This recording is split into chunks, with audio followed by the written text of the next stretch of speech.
Bonjour tout le monde, mon nom est Robert Gauthier et puis bienvenue au réseau sur le YouTube qui s'appelle Lumière sur la prophétie biblique. On vous encourage à partager les messages avec des amis et puis aussi de vous enregistrer, hein. Comme ça, vous allez avoir continuellement des nouveaux vidéos qui vont rentrer. Mais pour être avisé, il faut peser sur l'engrenage ou quelques-uns la cloche. Ceci veut simplement dire que chaque fois que je fais une nouvelle vidéo, on vous avertit. Puis dans votre loisir, dans votre temps libre, vous pouvez l'écouter tranquillement. OK, alors on est avec une série qui s'appelle le Millennium. On- Maintenant, on est rendu dans une période là, que j'appelle la chronologie de la venue en gloire. OK? Parce qu'il y a vraiment deux venues du Seigneur. On va voir ça tantôt, là. Mais là, je veux m'occuper de la venue du Seigneur en gloire. Quand le Seigneur Jésus revient en gloire. La chronologie, c'est toujours ce qui est un peu plus compliqué. Ça nous prend beaucoup de temps, des fois, à comprendre des choses. Mais Dieu est patient, puis Dieu nous enseigne ici une ligne et là une ligne, hein? Petit à petit. Si on est obéissant, il nous donne d'autres lignes, hein? C'est comme un enfant quand il apprend à écrire et puis on lui donne toujours de plus en plus de mots à connaître, hein? Mais l'important pour comprendre la prophétie, c'est la répétition. Moi, lorsque j'ai appris l'anglais, je ne connaissais pas beaucoup l'anglais, mais ma maman, était persévérante. Elle s'assoyait autour de moi. Et elle me faisait écrire souvent, on avait ce qu'on appelle des spellings. Elle me faisait écrire les mots. Puis des fois, j'écrivais les mots 50 fois, 60 fois. Le même mot, pour que je puisse visualiser le mot, puis je puisse aussi l'apprendre, puis le répéter. Alors, c'est comme ça que j'ai appris l'anglais, par la répétition. La répétition, c'est l'outil de la compréhension de la prophétie. Il vous faut entendre et entendre et entendre des enseignements sur la prophétie pour finalement comprendre. Hein? Paul il dit, je ne cesse de vous rappeler, c'est-tu Pierre, je pense que c'est Pierre plutôt, je ne cesse de vous rappeler ces choses en mémoire. Alors c'est de la répétition, la chronologie, le chemin de la compréhension de la prophétie, c'est la répétition. Alors vous allez voir, moi je suis un gars qui répète, puis qui répète. Hein? Il faut que ça soit le même. Il n'y a pas d'autre solution. Vous ne pouvez pas prendre un livre, puis étudier la prophétie, puis dire ce qu'on prend. Non, non, non, non. Faut que tu lises un volume, puis un autre volume, puis un autre auteur, puis un autre auteur. Finalement, avec les années, tu mets ça ensemble. Puis là, tu peux dire, ouais, Seigneur, je comprends. Hein? Un peu comme, c'est qui dans Siméon qui disait, laisse aller ton serviteur. Hein? Lorsqu'on comprend la prophétie, on est reconnaissant. Hein? Pourquoi? Parce qu'on voit Dieu, on voit le Seigneur Jésus dans tout ce qui doit lui appartenir.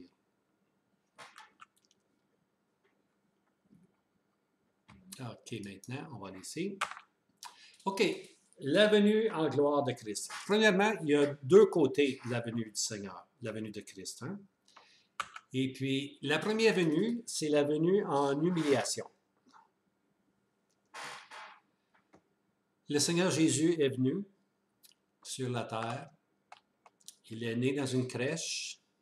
Il est entré dans le monde par une crèche, puis est sorti par la croix, pour ainsi dire. Son cheminement, de la crèche à la croix.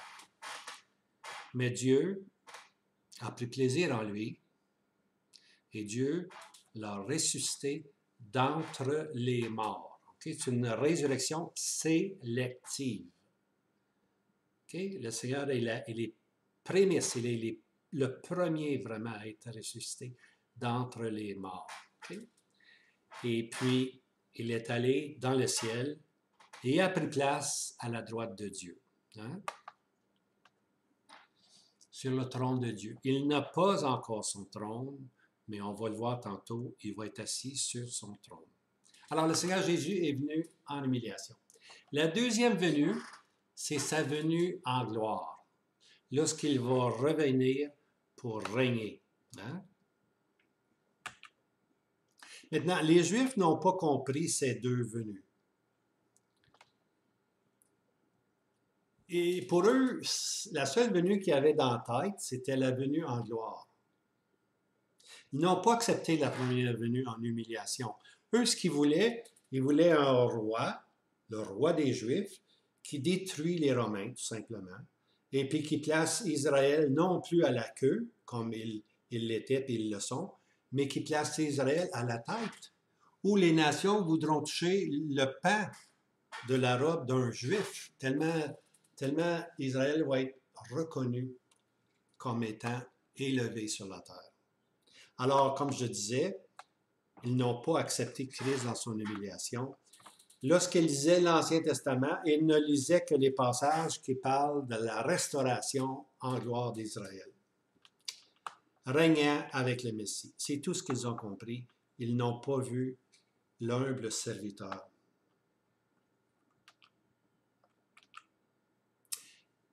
Il n'y a pas juste les Juifs qui n'ont pas compris, il y a aussi les disciples. Alors ça, c'est un passage dans Luc 24. On appelle ça les disciples d'Emmaüs, hein, qui étaient en chemin vers Emmaüs. Puis le Seigneur s'est joint à eux.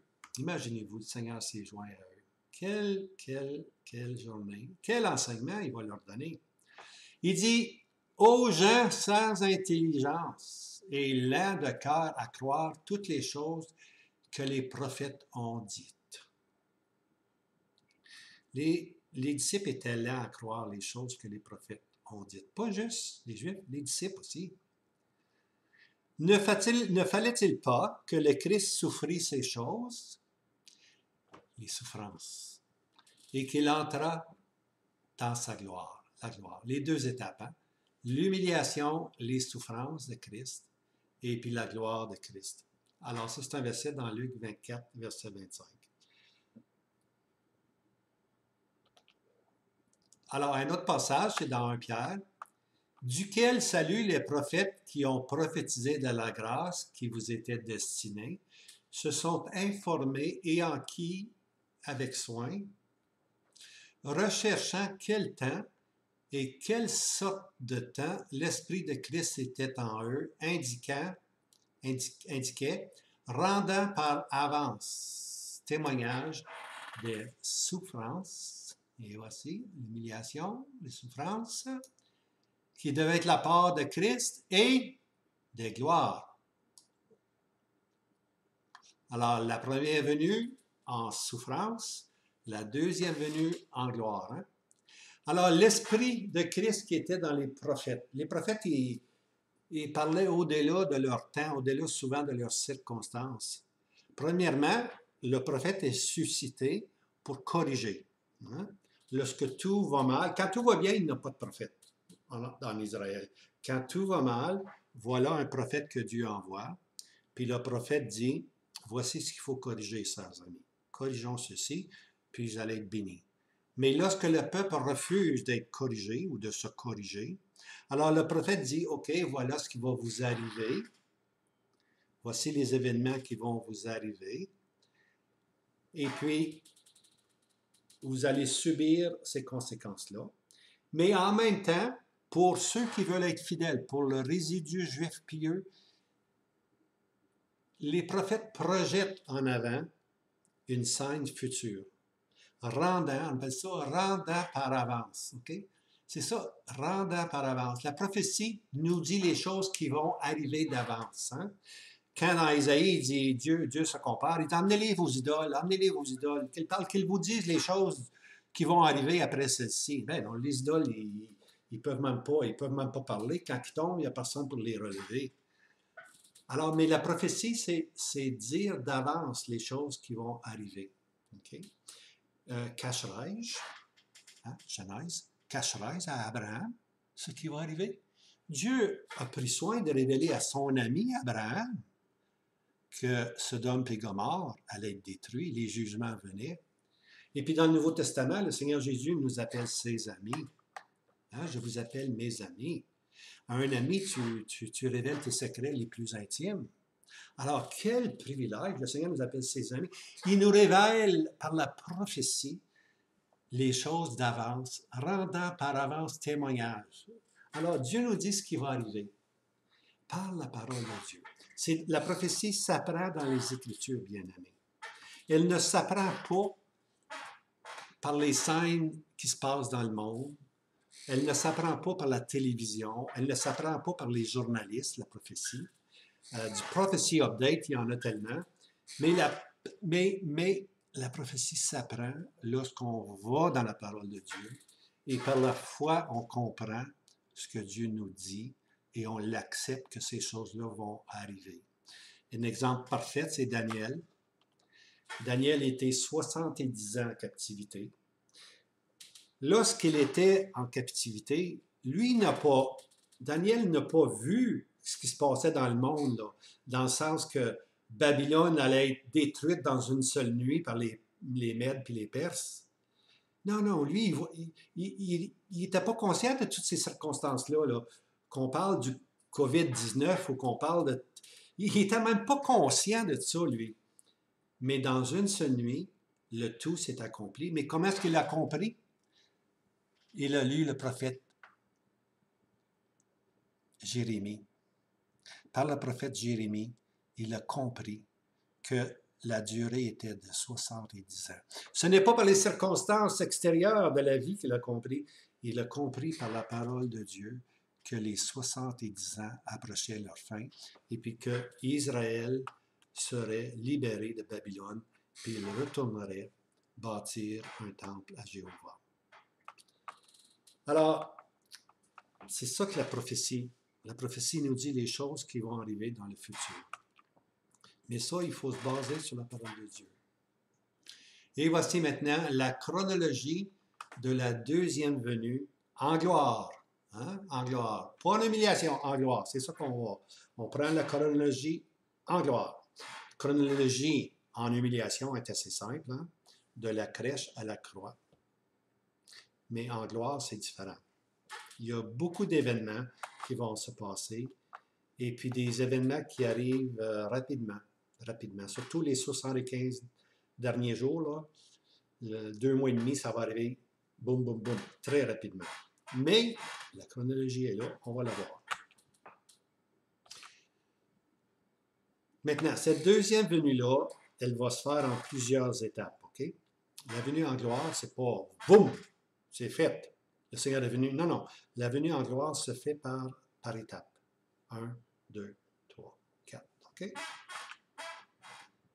Maintenant, ces différentes étapes-là ne sont pas simultanées. Ça veut dire, tu n'as pas étape 1, 2, 3, 4, 5 qui arrivent en même temps.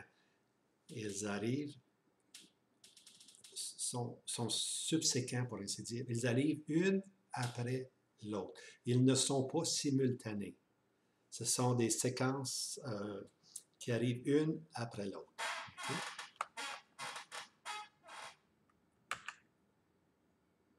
Mais toutes ces étapes-là, qui ne sont pas simultanées, entre mots en même temps, appartiennent par contre à la même période, c'est-à-dire sa deuxième venue en gloire. Alors, sa deuxième venue en gloire, c'est un ensemble, mais il y a des étapes. C'est ça que les gens n'ont pas compris. Les gens n'ont pas compris qu'il y a différentes étapes dans la venue du Seigneur Jésus. On pense que c'est tout d'un coup, mais ça ne l'est pas. Maintenant, les Saintes Écritures utilisent une terminologie pour décrire ces différentes étapes. Et voici quelques termes, là. Le premier terme, c'est l'enlèvement. Okay?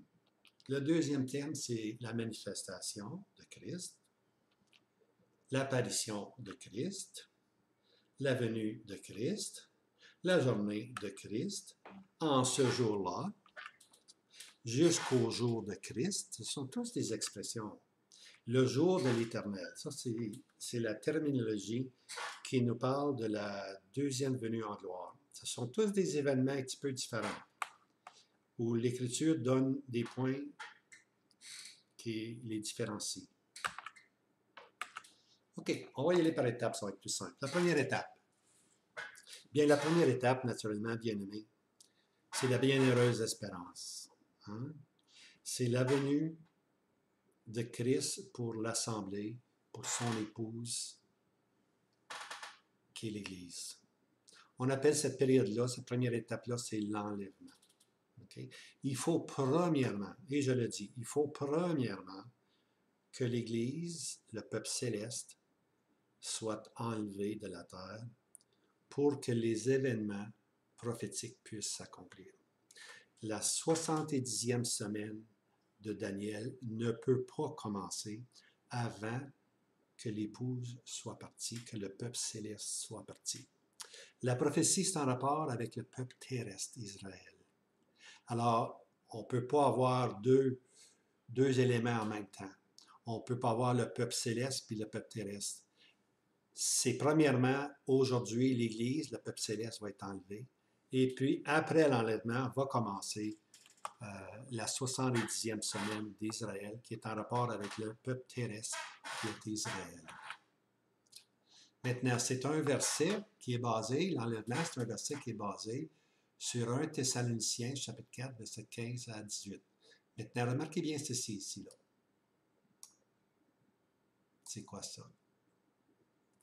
Une parenthèse. Okay? Une parenthèse.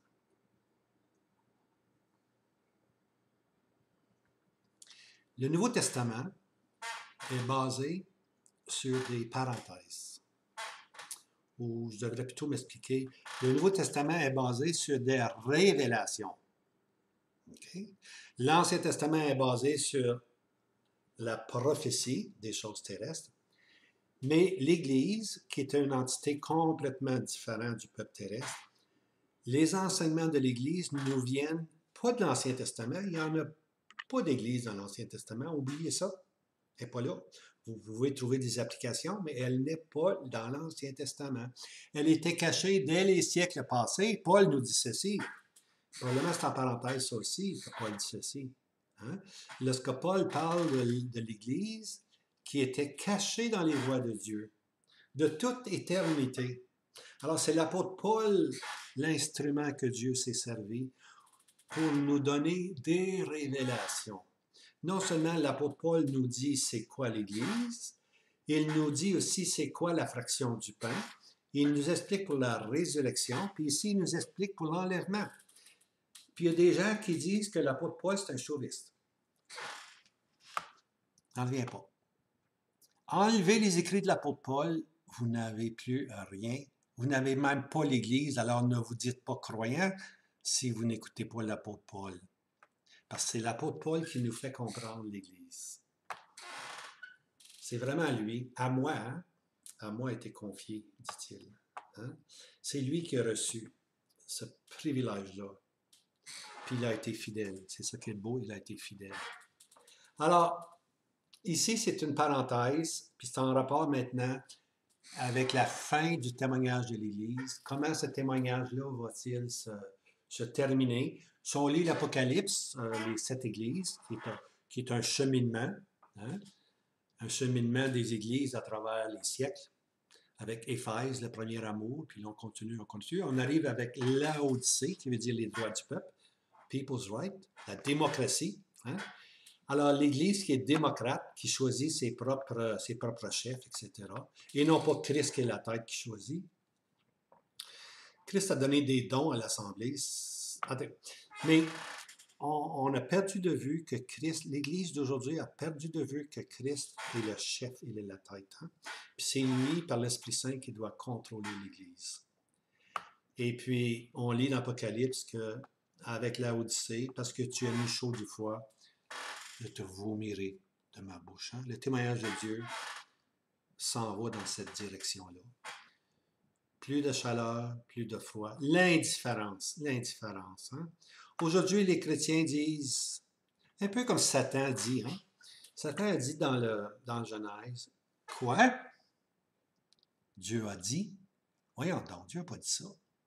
Aujourd'hui, les croyants, les soi-disant croyants plutôt, je devrais plutôt dire ça, pas les vrais croyants qui croient à la parole de Dieu, les professants chrétiens disent, oh, c'est pas dans la Bible ça. Quoi? C'est pas dans la Bible ça. Quoi? C'est pas écrit ça. Quoi? C'est pas ça qu'il voulait dire. On mis en doute les Saintes Écritures. lorsqu'on met en doute, lorsque l'ère chrétienne, la chrétienté met en doute l'authenticité puis l'inspiration des Saintes Écritures, on est sur un cheminement qui est glissant et dangereux, un cheminement qui nous conduit à Laodicée, je te vomirai. Mais ici, on doit s'occuper non pas du témoignage chrétien, ici on s'occupe de l'Église, la vraie épouse. Alors Paul a une révélation, Paul a un enseignement de Dieu. Quand nous vous disons ceci par la parole du Seigneur. Regardez ça ici, par la parole du Seigneur. Hey, Paul, lui, il n'a pas imaginé ça. Les gens disent qu'il a imaginé ça. Non, non, non. Paul, il l'a reçu par la parole du Seigneur. Quand il l'a reçu, je ne sais pas. C'est-tu sur le chemin de Damas? C'est-tu par une autre fois? C'est-tu là? Il dit, je connais un homme en Christ qui était ravi au troisième ciel. Il a entendu des choses ineffables et glorieuses qu'il n'est pas permis à l'homme de répéter. C'est-tu là qu'il l'a reçu? Je ne sais pas. Mais il l'a reçu par la parole du Seigneur. Alors, qu'est-ce qu'il a reçu? Que nous, les vivants, qui demeurons jusqu'à la venue du Seigneur, nous ne devancerons aucunement ceux qui se sont endormis. Alors ici, l'expression, là, ceux qui se sont endormis, là, c'est une expression que les croyants emploient pour dire qu'un tel frère est décédé, un tel frère est mort. Le langage est beaucoup plus beau. Il s'est endormi dans le Christ. Hein? Il s'est endormi. Alors, Paul répond à une question qui troublait les Thessaloniciens. Qu'est-ce qui arrive avec ceux qui sont morts, là? Il y a une semaine, il y a 2 semaines, il y a 3 jours, 1 an, 2 ans, 3 ans. Qu'est-ce qui arrive à ces vrais croyants-là? Eh bien, Paul va répondre à cette question-là. Il dit ceci, car le Seigneur lui-même, hein? C'est le Seigneur lui-même, ça c'est important. Il n'enverra pas Michael, il n'enverra pas Gabriel, les anges puissants. C'est le Seigneur Jésus lui-même, c'est son épouse. Il vient chercher son épouse. C'est une scène pour lui, uniquement pour lui. C'est comme un couple qui se marie. La nuit du mariage, c'est une scène unique. Tu vois? C'est une scène unique, ça leur appartient. Alors le Seigneur Jésus, avec un cri de commandement, il est en contrôle, le Seigneur. Avec une voix d'archange, hein, il va rejoindre tout le monde. Ceux dans les cimetières vont l'entendre, les vivants vont l'entendre. C'est une trompette de ralliement de Dieu. Il descendra du ciel, le Seigneur descend du ciel, et les morts en Christ ressusciteront premièrement. Les morts en Christ. Les morts en Christ, ça veut dire tous ceux qui ont cru dans le Christ.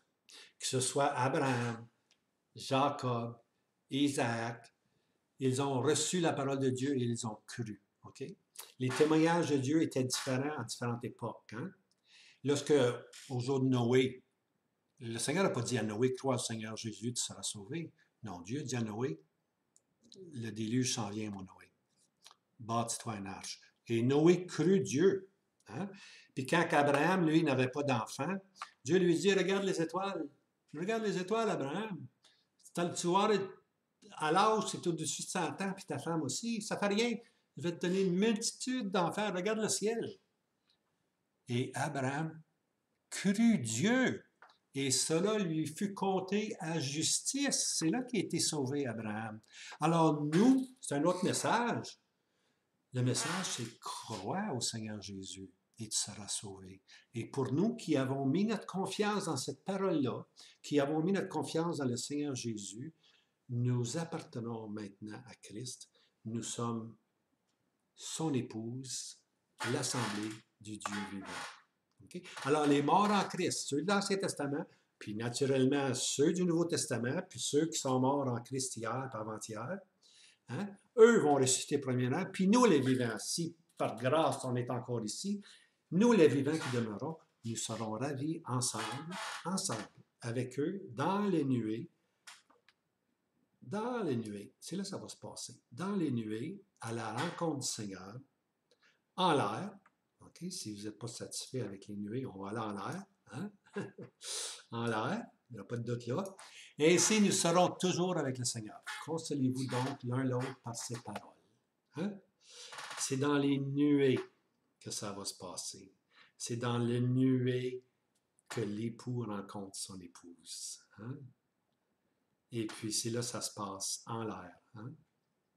Maintenant, ici, j'ai une petite note. Cette scène n'est pas publique. Okay? Cette première étape, qui est l'enlèvement, n'est pas une scène publique. Les gens qui regardent, non, non.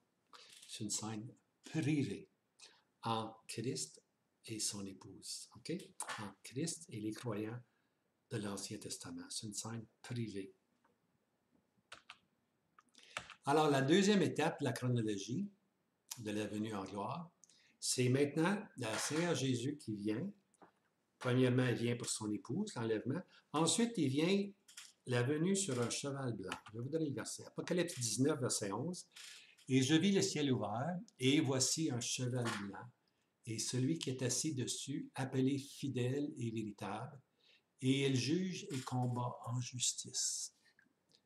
Ça, on appelle ça, c'est la bataille d'Armageddon et la destruction de la confédération de l'Occident et de l'Ouest. Hein? Alors, quand le Seigneur Jésus vient sur un cheval blanc, hein, quand le Seigneur Jésus vient sur un cheval blanc, c'est pour juger, disent, la confédération de l'Occident, qui est la bête, et les 10 cornes qui sont avec elle, tous des pays de l'Occident, hein, l'Europe réunifiée.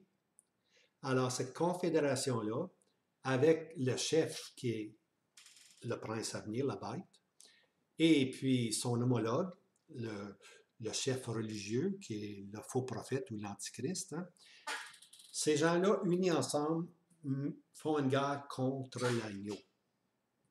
Lorsqu'on parle de la chrétienté professante, ils vont faire une guerre. Les nations vont s'unir. Ils vont faire, dans l'Ouest, ils vont faire une guerre contre l'agneau. Hein? Et puis le Seigneur va les prendre, puis il va les détruire, mais il va jeter vivant le prince romain à venir, puis il va jeter vivant le faux prophète ou l'antichrist dans les temps de feu. Ces gens-là sont jetés, ces deux individus-là, comme chefs, sont jetés vivants dans les temps de feu. Ça, on vient de régler la question de l'Ouest. La troisième étape. Maintenant, le Seigneur Jésus va venir. Maintenant, c'est différent. Il est à Jérusalem. Avant, il était dans le nord de la Judée, pour ainsi dire. Il était au nord. La bataille d'Armageddon se passe près de Nazareth, 10 km peut-être au sud de Nazareth. Il y a une vallée qu'on appelle Armageddon. Et puis, c'est là que le combat a lieu. Okay. Maintenant, par la suite, le Seigneur vient à Jérusalem. Okay? Et puis là, il y a ce qu'on appelle le roi du Nord qui a saisi la ville de Jérusalem. Et puis, on lit dans Zacharie que 14, verset 4, « Et ses pieds, c'est-à-dire les pieds du Seigneur Jésus, se tiendront en ce jour-là sur la montagne des Oliviers, qui est en face de Jérusalem vers l'Orient, et la montagne des Oliviers se fendra par le milieu. » Alors ça, c'est l'époque où le Seigneur Jésus met les pieds sur la montagne des Oliviers. C'est la période qu'on appelle les 75 jours, les premiers 30 jours, pour ainsi dire. Le roi du Nord, okay, qui est présentement tous les pays musulmans, tous les pays arabes au nord d'Israël, la Turquie, la Syrie. Quiconque va contrôler cette région-là va être le leader, on va l'appeler, lui, prophétiquement, le roi du Nord. Alors, le roi du Nord va avoir cette grande confédération de peuples arabes autour de lui. On appelle ça la confédération de l'Est. Psaume 83, il en nomme 10. Hein? Puis, il trouve sa fin, le roi du Nord, avec sa confédération des 10, lui aussi, trouve sa fin à la montagne de la Sainte Beauté. Ça, c'est Daniel 11, verset 15, qu'on lit ça. Quatrième étape. Le Seigneur maintenant est à Jérusalem. Hein? Il a anéanti le roi du Nord et la confédération de l'Est. Le Seigneur a mis les pieds sur la montagne des Oliviers. Il est maintenant en gloire à Jérusalem. Zacharie 2, verset 5. Et moi, je lui serai, dit l'Éternel, une muraille de feu tout autour, et je serai sa gloire au milieu d'elle. Une muraille de feu. Entre mots protection. Zacharie 2, verset 8. Car ainsi dit l'Éternel des armées. Et voici l'expression. Après la gloire. Il m'a envoyé vers les nations qui ont fait de vous leur proie. Car celui qui vous touche la prunelle de son œil. Je vais revenir là-dessus. Cette expression, après la gloire, signifie que le Messie est revenu. Il est maintenant à Jérusalem. Il a mis les pieds sur la montagne des Oliviers. Il les a délivrés du roi du Nord. Et maintenant, il protège Jérusalem. Comme une muraille de feu, il protège Jérusalem. Si on va dans le psaume 73, verset 24, « Après la gloire, tu me recevras. » Alors, après la gloire, ça veut dire après la manifestation glorieuse de Christ venu en gloire. Alors, après la gloire, ça veut dire que le Messie est là. Hein? Et puis ici, là, on va toucher à ça ici. Car celui qui vous touche, alors celui qui vous touche, celui qui touche Israël, touche la prunelle de son œil. Il se met un doigt dans l'œil. Hein? Maintenant, j'en ai assez entendu des croyants qui me disent qu'Israël est béni. Que Israël, aimez Israël, vous serez bénis. Que Israël, maintenant, est le centre de tout. Que depuis 1948, Dieu est là. On nous dit que les guerres qui ont eu lieu en 48 puis en 67, je pense, les différentes guerres qui ont eu lieu, qu'Israël était victorieux dans des cas impossibles. Israël était victorieux. Pourquoi? Parce qu'ils sont la prunelle de l'œil de Dieu. C'est complètement faux. C'est complètement faux. Israël n'est pas la prunelle présentement, et je pèse le mot présentement, de la prunelle de son œil. Dans le passé, jusqu'à la venue de Babylone, qui a détruit le temple et la ville, Israël était la prunelle des yeux de Dieu. Dieu protégeait Israël, mais il est venu un point où Dieu a dû laisser aller. Dans son gouvernement, il a dû laisser aller Israël continuer son chemin. Un peuple au cou roide, un peuple qui n'aime pas la parole de Dieu, qui refuse d'écouter les prophètes. Alors, ils étaient, dans le passé, la prunelle des yeux de Dieu, à partir de Nebuchadnezzar, lorsqu'il a saisi Jérusalem, jusqu'au retour en gloire, après la gloire, jusqu'à ce retour-là, Israël n'est plus la prunelle de son œil. Mais après que la gloire est revenue, Israël maintenant redevient la prunelle de son œil. Alors c'est comme ça qu'il faut le prendre, c'est comme ça qu'il faut le comprendre, simplement.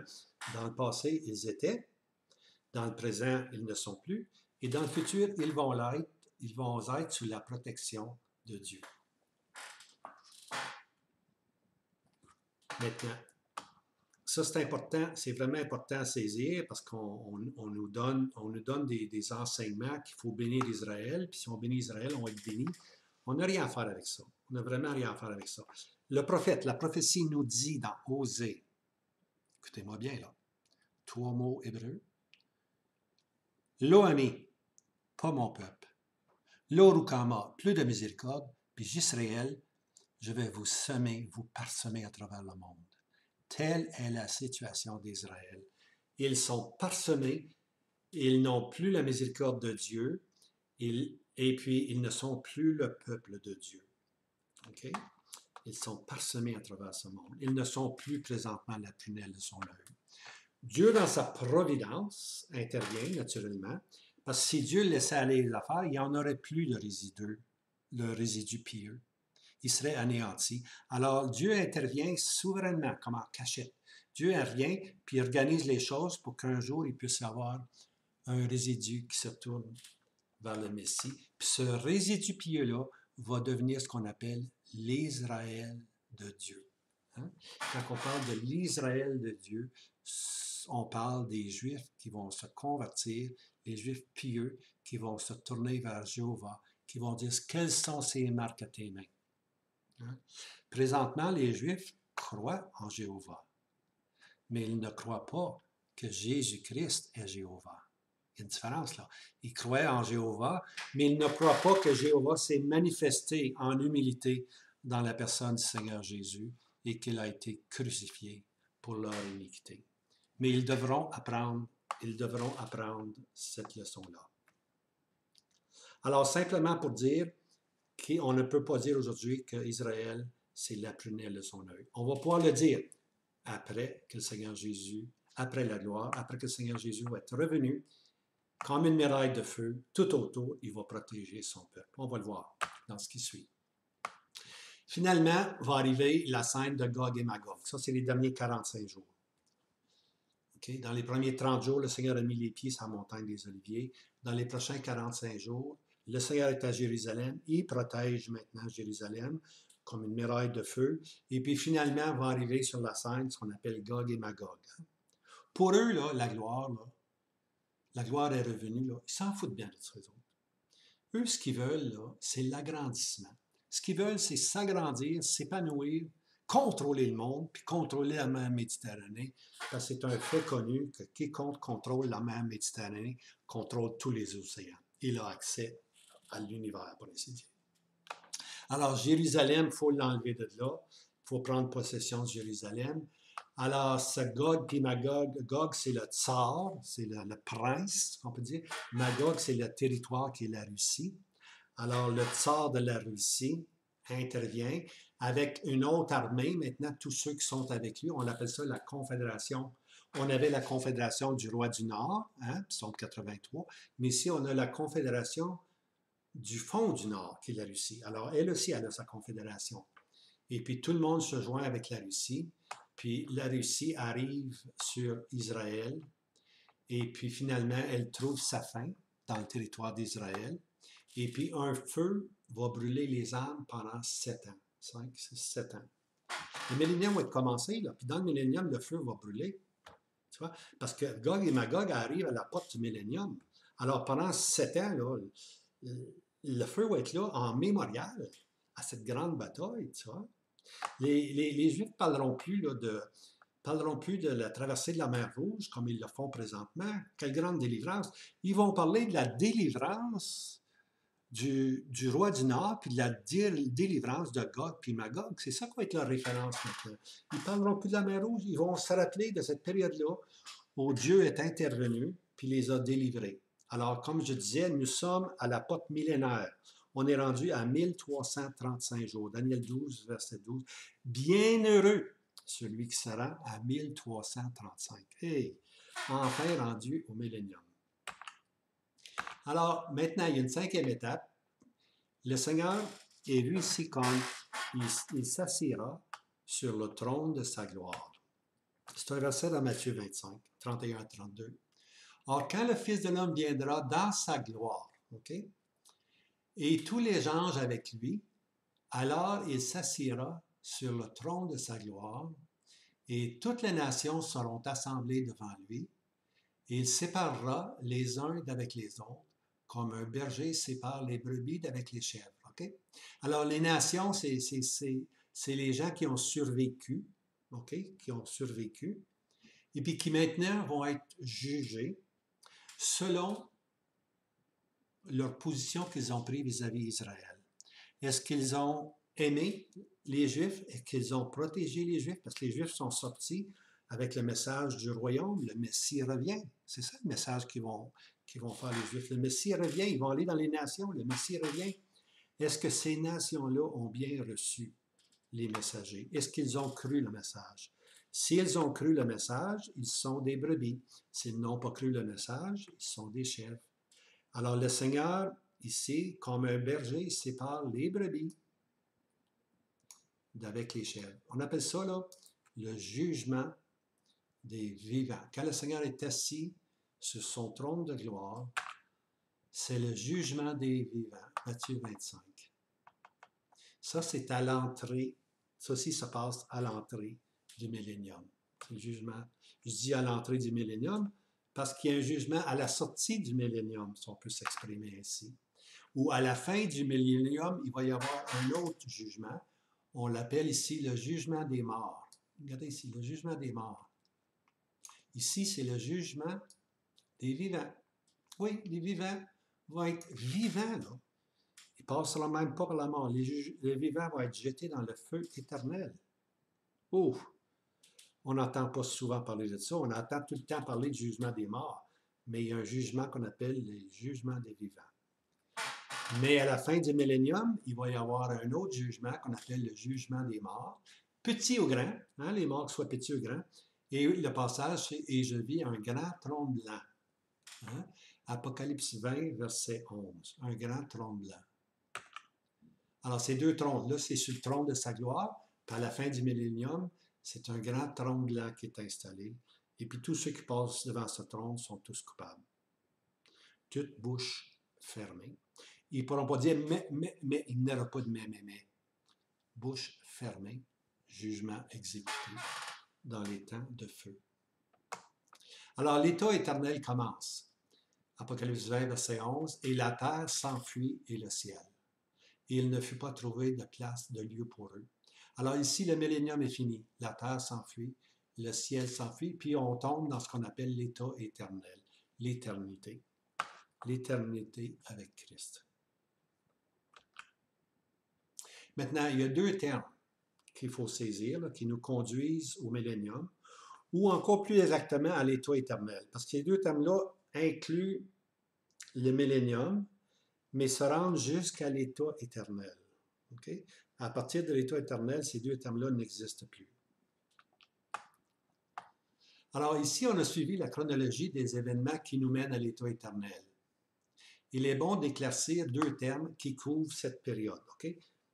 De l'enlèvement à la période... le millénium est passé, on arrive au temps éternel. De l'enlèvement au temps éternel, il y a deux termes qui caractérisent cette période-là. On appelle ça le jour de l'éternel. Ça, c'est le premier terme. C'est un terme qui est en rapport avec la responsabilité. Quand on parle du jour de l'éternel, on parle de la responsabilité des nations devant Dieu. Ou l'autre terme, c'est le jour ou la journée de Christ. Okay? Ça, c'est en rapport avec le privilège. Alors, ces deux thèmes-là vont ensemble. Un présente la responsabilité, puis l'autre, le jour ou la journée de Christ, présente le privilège. Okay? C'est la période de la manifestation de Christ avec l'Église. Okay? Alors, l'Église, dans le jour de Christ, dans la journée de Christ, l'Église est vue en privilège avec Christ. Okay? Les nations sont vues en responsabilité. C'est le jour de l'Éternel.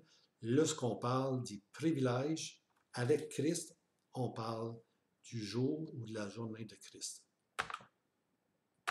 Alors, le jour de l'Éternel, comme disait, c'est un jour où la responsabilité est prise en considération. C'est un terme connu de l'Ancien Testament. L'accentuation est sur les jugements à venir. Hein? Quand on parle du jour de l'Éternel, on parle des jugements. C'est la période lorsque l'autorité de Christ sera publiquement établie et reconnue sur la terre. Elle commence à l'apparition de Christ. Okay? Isaïe 2, verset 12. Car il y a un jour de l'Éternel des armées contre tout ce qui s'exalte et tout ce qui s'élève, contre tout ce qui est haut, contre tout ce qui est élevé, et tout sera abaissé. Alors le jour de l'Éternel, on abaisse l'orgueil de l'homme, on abaisse les constructions de l'homme, on abaisse tout ce que l'homme a fait, tout ce que l'homme a pu se glorifier, ça va être anéanti. Il n'y aura aucun souvenir de ce que l'homme, des grandeurs de l'homme. Parce que c'est un jour de jugement, le jour de l'Éternel des armées, contre tout ce qui s'élève, contre tout ce qui s'exalte.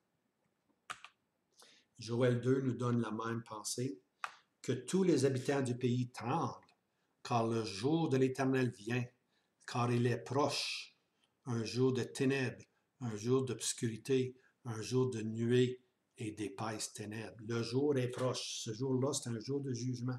Le jugement vient, bien-aimé. Le jugement vient. La seule raison que le jugement n'est pas encore venu, c'est qu'il y a encore des hommes et des femmes qui se tournent vers Christ, qui font partie de l'Église. Mais une fois que l'Église va être complète, ça va être le jour de l'Éternel, un jour de jugement de ténèbres et d'obscurité. Maintenant, le jour ou la journée de Christ, ça, c'est, comme je disais, c'est un privilège. L'accentuation ici n'est pas sur le jugement, mais elle est sur le privilège. L'Église sera publiquement manifestée en gloire avec Christ. L'Église doit être vue